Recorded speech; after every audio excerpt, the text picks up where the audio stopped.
People talk about M23 as these fighters, whatever name you call them, whatever you do against them.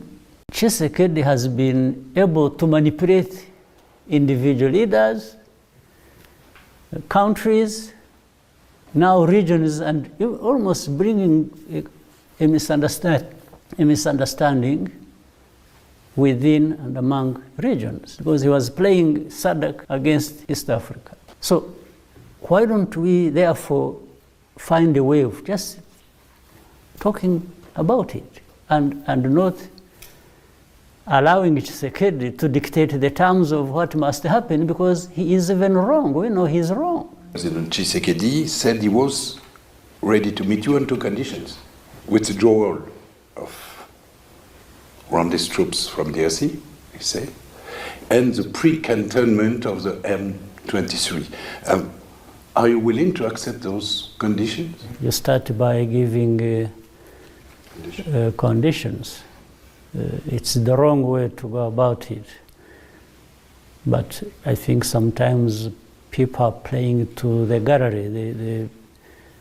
They're posturing in the media, and if you talk about the preconditions, that would suggest that maybe we come up with conditions as well.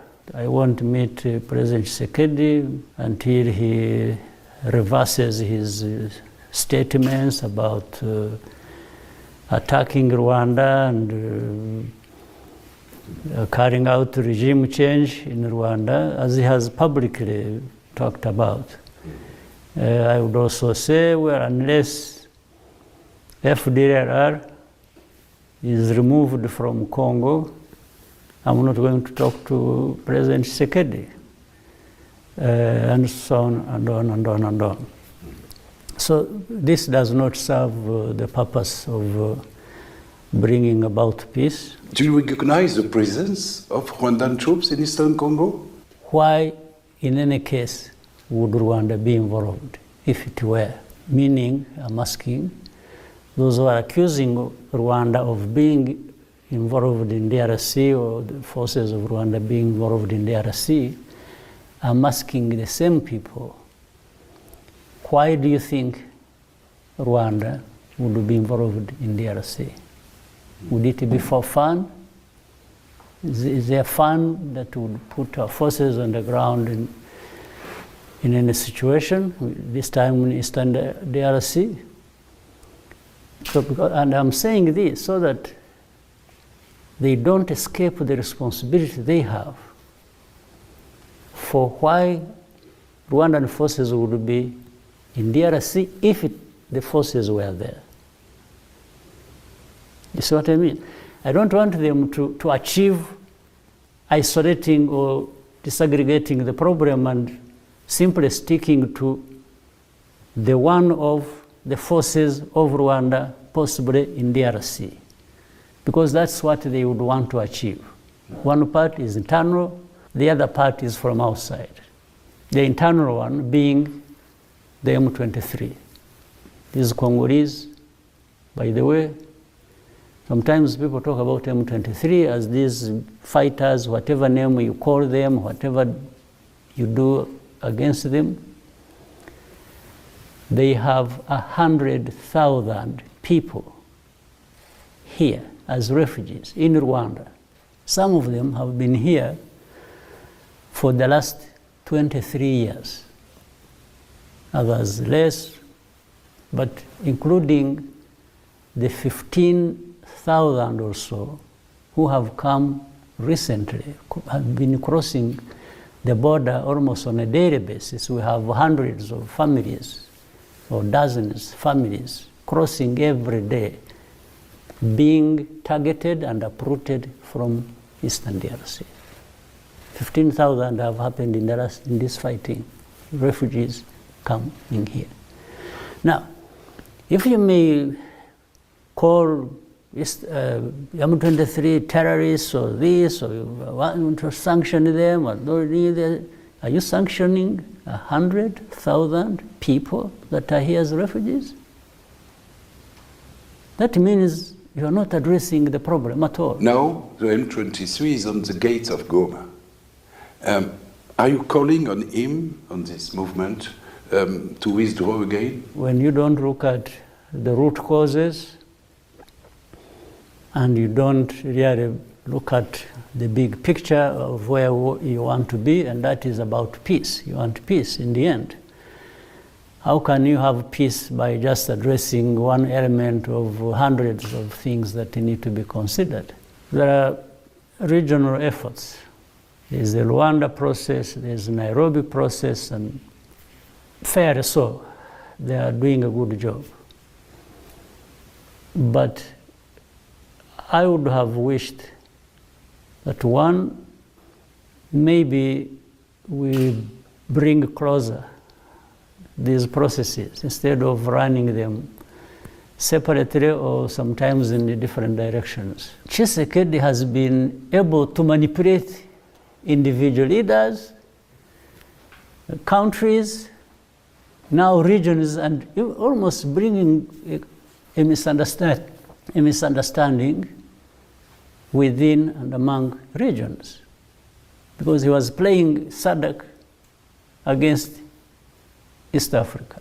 So why don't we therefore find a way of just talking about it and not allowing Tshisekedi to dictate the terms of what must happen, because he is even wrong. We know he's wrong.